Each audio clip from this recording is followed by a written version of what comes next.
The test is in 4 parts: Part 1, Part 2, Part 3, and Part 4. Now look at Part 1. Part 1. You and a friend are looking for a place to live. You have a list of places and go to see a rental agent to check on a number of points. Listen to the conversation between your friend and the rental agent and complete the list. First, you have some time to look at questions 1 to 7.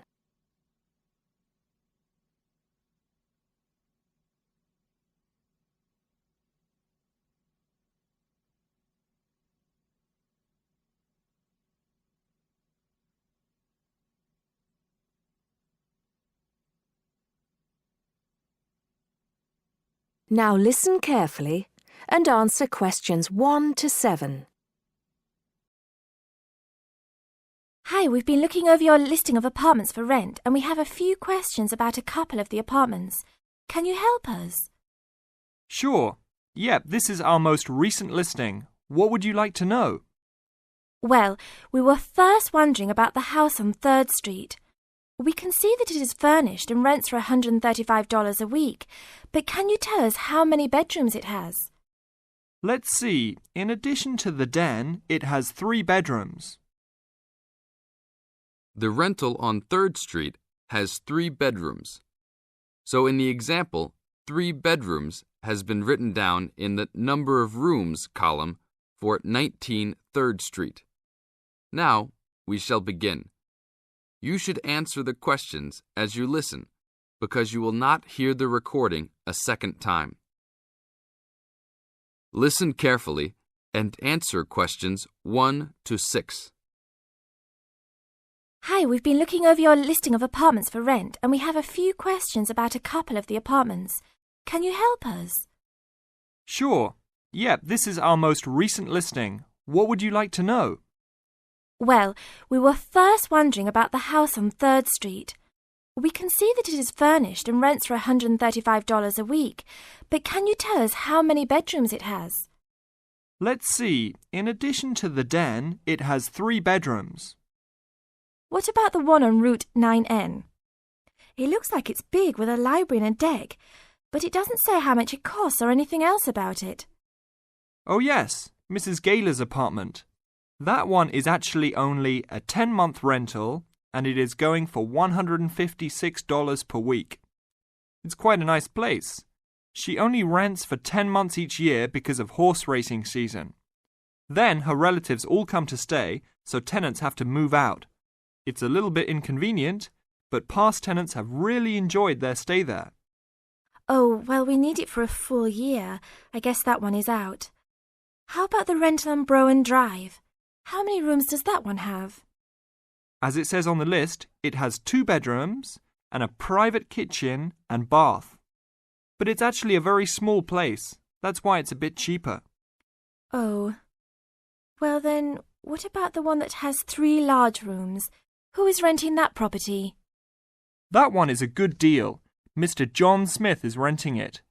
But he's quite eccentric and he has a strict rule about no pets. How about cats? Nope, absolutely no pets. Well then, how about this studio apartment rented by Mr. Bo Jensen? How is that one? That ad is actually a bit deceptive. The studio apartment is the whole upper floor of an older house. It's actually very large and, at $45 a week, quite affordable. And it's near campus. I think I'd like to check that one out. Do you have a telephone number that we can call? It's not on the list? Oh, it isn't. Here it is. You should ring area code 518 and then 543-7790. Thanks. I think I'll call on that one first. Your friend decides that he would like to talk to Mr. Bo Jensen. Before you hear the rest of the talk, you have some time to look at questions 8 to 10.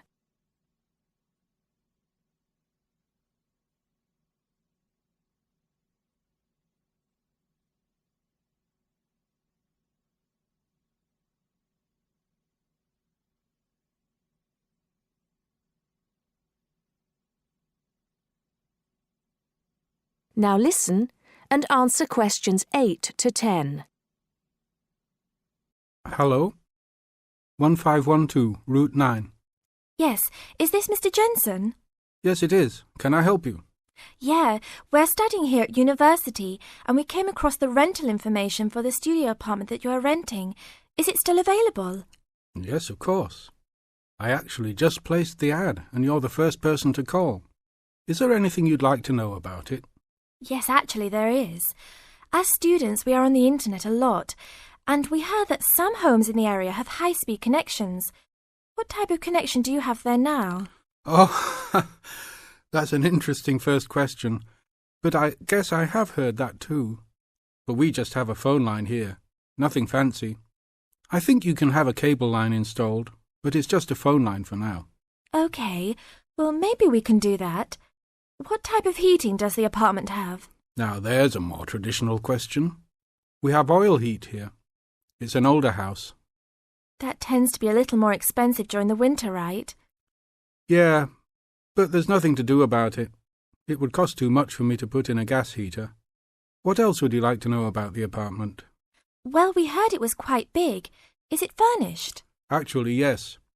I should have put that in the ad. It has an old couch and a couple chairs, a dining table, refrigerator, stove, and even a dishwasher. Does it have any beds? Yep, it has 2. That sounds great. When is the apartment available? You can have it tomorrow night if you want. I just have to clean up a couple things before you get here. Do you want to come over and see it first? No, it sounds fine to us. I actually know the street too, so I know the area. We'll take it. That is the end of part 1. You now have half a minute to check your answers.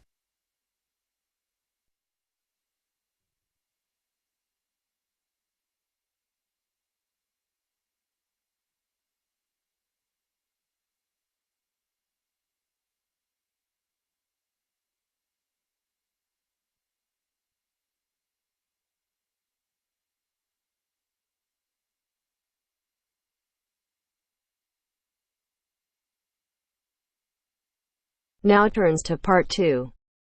Part 2. You are going to hear the director of the Leadership Council give his welcome address at a convention. First, you have some time to look at questions 11 to 15.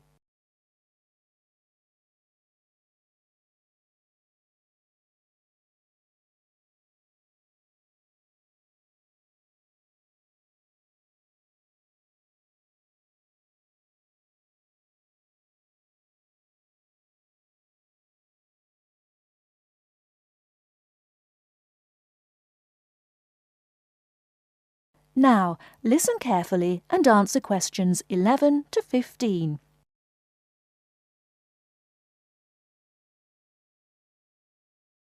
Ladies and gentlemen, can I have your attention, please? Please find your seats. Snacks will be available all day long. Thank you. Allow me to first introduce myself. I am Joe Steinke, Director of the Leadership Council. On behalf of the Organizing Committee for the 8th Annual Leadership Conference, I welcome you all to San Dimas, California, for a special session on postmodern solutions. We have people attending from as far away as Toronto, New York, and even the Bahamas. Frankly, I wish we had gone to you there. But we're very glad you're all here. Let me say further that this will be our largest conference yet. Registrations have far surpassed our expectations. For the first 3 days, we will be hosting more than 325 participants for lectures and workshops. Another 100 will be joining us for our final 2 days and culminating session on Friday evening. We also have a larger selection of seminars than ever, a total of 32. Because we know that you all will want to attend a few special sessions, We will repeat key seminars each day, so there will actually be 38 sessions. I'm sure you will all be pleased with the content and the quality of speakers.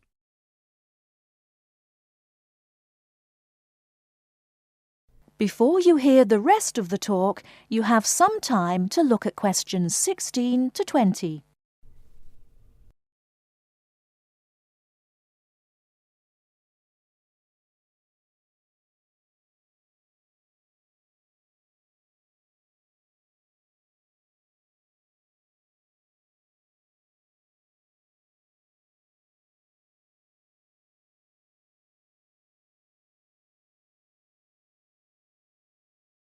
Now listen and answer questions 16 to 20.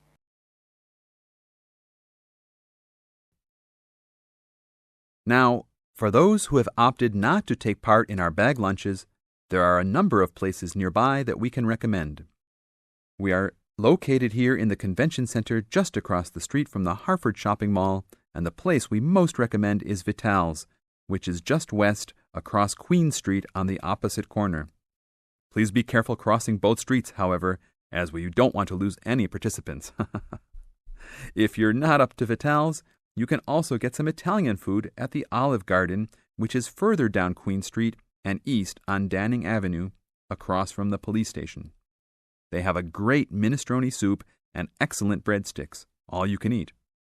On the other hand, if you want some good old American food, you can head to Fuddruckers for some big hamburgers or to the Cattle Company for some fat, juicy steak. Fuddruckers is next to the Olive Garden, but the Cattle Company is back closer to us in the opposite direction of Vital's. Just go east out of the Convention Center across King Street. It's on the same side as the Convention Center, so you just have one street to cross. Enjoy. But also, please make sure you are back for the afternoon sessions. These will always start at 1:30 p.m. That will give you an hour and a half for lunch each day. Sessions will be over each day at 5:30. Now, regarding the schedules we've printed out, there have been a couple of last-minute changes. The session titled New Leadership Strategies will no longer be held in Seminar Room 1, but in the main ballroom. This session has garnered much praise and is highly recommended to all, hence the change to a larger room. Another session has been canceled. That session was titled Leading by Serving, and it was scheduled for Daniel's room. The speaker for that session, Dr. Mark Green, had to return home for some urgent health situation. We wish the best to Dr. Green and that all is fine with his family. Finally, the session titled Using the Arts and Media has been changed to the second lounge room, Lounge 2. Please show up promptly for sessions and sit towards the front of each room so that all seats can be utilized. Also, turn off all pagers, beepers, and cell phones. Drinks and snacks will be provided outside each room, but please be careful at your tables. Enjoy the conference. That is the end of part 2. You now have half a minute to check your answers.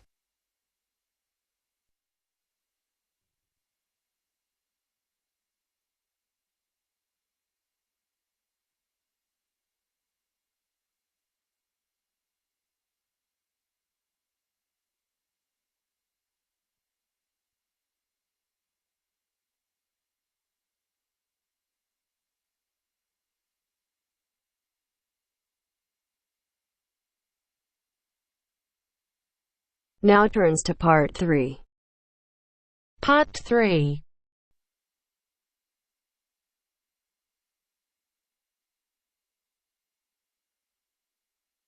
Now turns to part 3. Part 3. You will hear Peter Walsh being interviewed for a job. Listen and choose the correct answer for each question. First, you have some time to look at questions 21 to 25.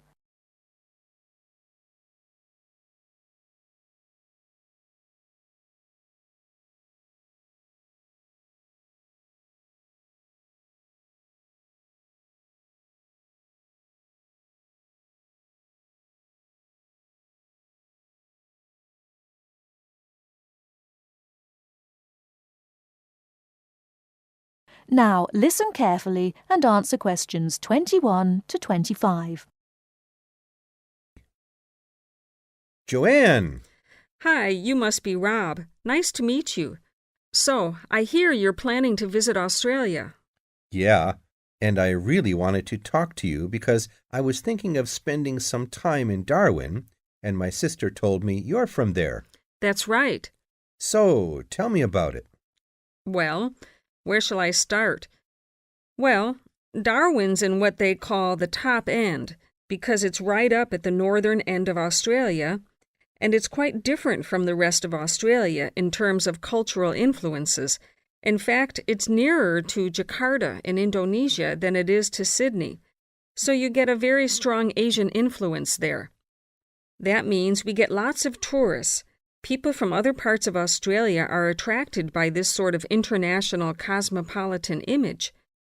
And as well as that, we've got the same laid-back atmosphere you get all over Australia. Probably more so, if anything, because of the climate. But what a lot of the tourists don't realize until they get there is that the city's also got a very young population. The average age is just 29, and this makes the whole place very buzzy. Some people think that there might not be that much going on as far as art, music, dancing, and so on are concerned, because it's so remote. I mean, we don't really get things like theater and opera in the same way as cities down in the south, like Sydney, for example, because of the transport expenses. But in fact, what happens is that we just do it ourselves. Lots of people play music, classical as well as pop, and there are things like artist groups and writers groups and dance classes. Everyone does something. We don't just sit and watch other people. You said it's very international. Yeah, they say there are over 70 different nationalities in Darwin. For instance, there's been a Chinese population there for over 100 years. We've even got a Chinese temple. It was built way back in 1887, but when a very bad storm, a cyclone in fact, hit Darwin in the 1970s, it was almost completely destroyed.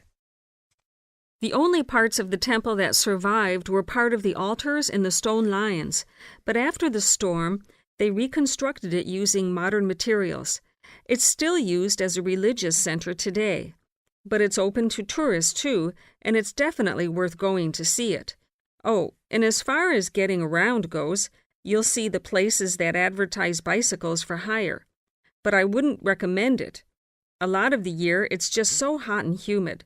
Some tourists think it'll be fine because there's not much in the way of hills and the traffic's quite light compared with some places, but believe me, you're better off with public transport. It's fine and not expensive. Or you can hire a car, but it's not really worth it. What's the swimming like? Well, there are some good beaches, but the trouble is that there's this nasty creature called the box jellyfish, and if it stings you, you're in bad trouble. So you have to be very careful most of the year, especially in the winter months.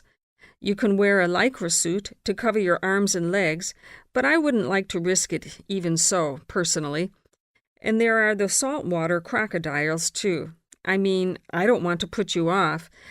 There are protected swimming areas netted off where you'll be safe from jellyfish and crocs, or there are the public swimming pools. They're fine, of course. Before you hear the rest of the talk, you have some time to look at questions 26 to 30.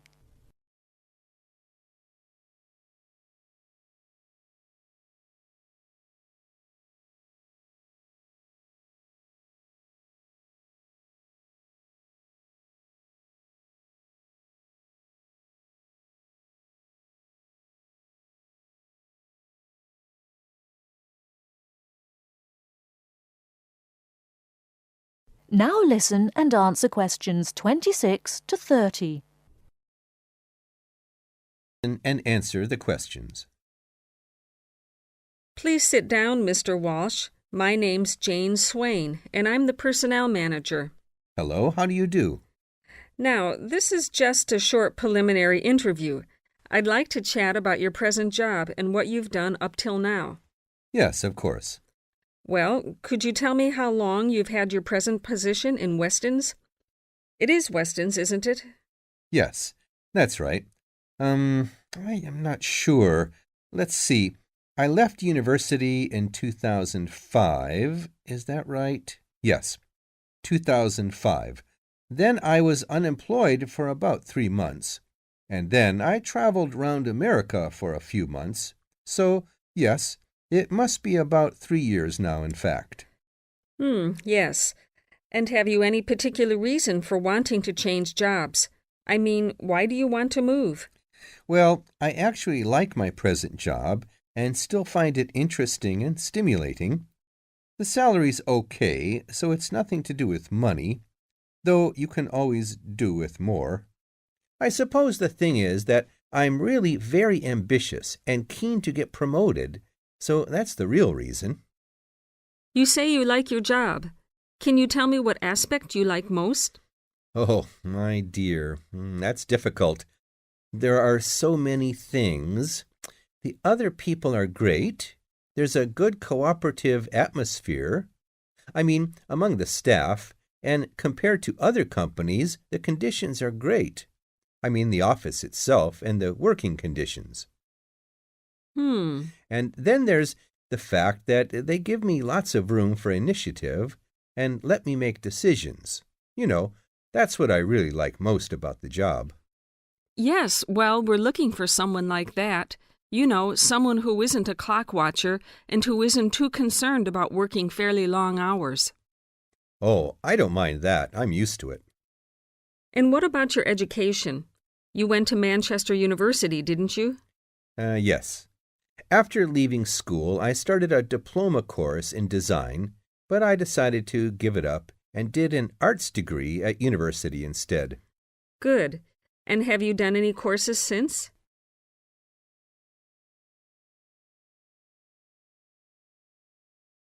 That is the end of part 3. You now have half a minute to check your answers.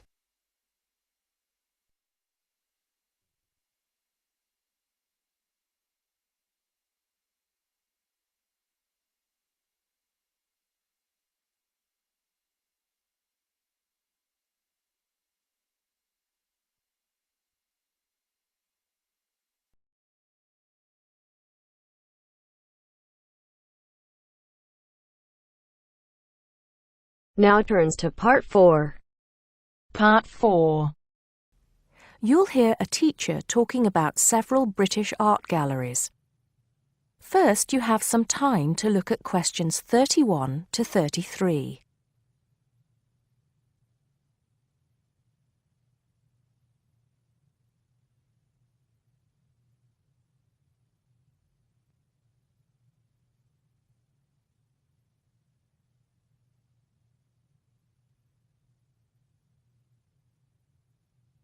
Now listen carefully and answer questions 31 to 33.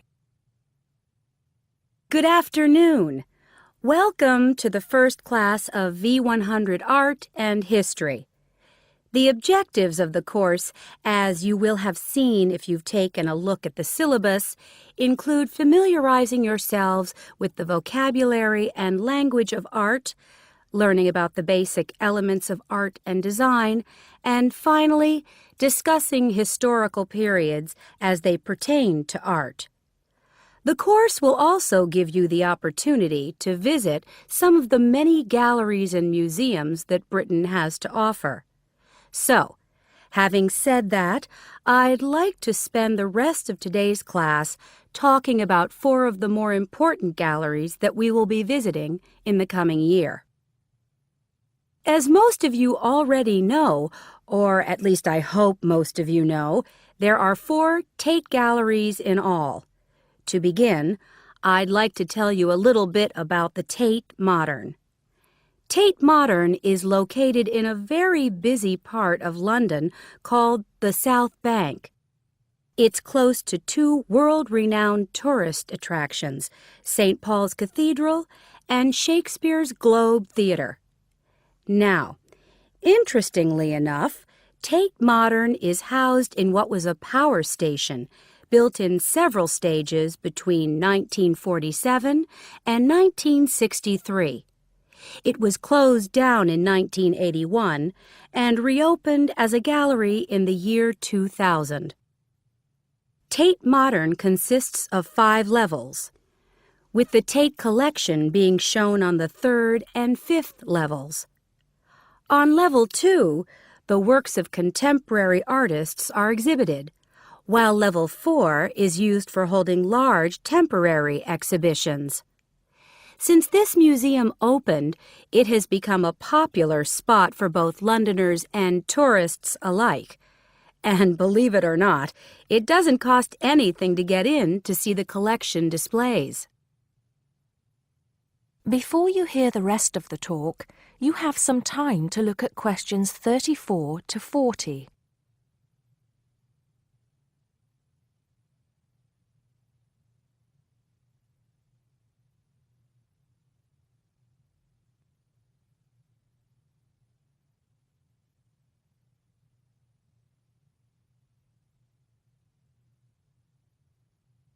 Now listen and answer questions 34 to 40. Now, the second gallery I'd like to talk about is Tate St. Ives, which is in Cornwall. It was built on the site of a gasworks, and it overlooks Porthmeor Beach. Tate St. Ives is housed in a 3-story building that was designed by the architects Evans and Shalliff. It was established in 1993, 7 years before Tate Modern was opened, and the gallery exhibits the works of modern British artists, including members of the St. Ives School, a group of artists living and working in the area from the 30s onwards. In later lectures, we'll be looking at the work of some of the artists who belong to that group and the ways in which they influenced each other. Okay, am I going too fast for any of you? No? Good. Next, I want to talk about Tate Britain, which is a gorgeous gallery situated right in the heart of Westminster. Tate Britain was the first of the 4 Tate galleries to open, and it was established in 1897. It was built on the site of an old prison, and when it first opened its doors, it was called the National Gallery of British Art. Later, it became known as the Tate Gallery, after the man who founded it, Sir Henry Tate. During its lifetime, Tate Britain has been damaged twice, once by floodwaters from the River Thames, and once by bombings during World War II. This gallery has an interesting range of exhibitions of historic and modern art from 1500 up to the present day. Now, the last gallery I'd like to tell you about is called Tate Liverpool. It's not hard to figure out where this gallery is located, is it? It was opened in 1988 to exhibit displays from the Tate collection, and it also has a program of temporary exhibitions. Tate Liverpool is housed in what was once a warehouse, and for some years it was one of the biggest galleries of modern and contemporary art in the UK. Well, that's a brief overview of just a few of the galleries we'll be visiting. I'd like now to look in a little more detail at what you can expect to see in each of these galleries, starting with Tate Britain. That is the end of part 4. You now have half a minute to check your answers.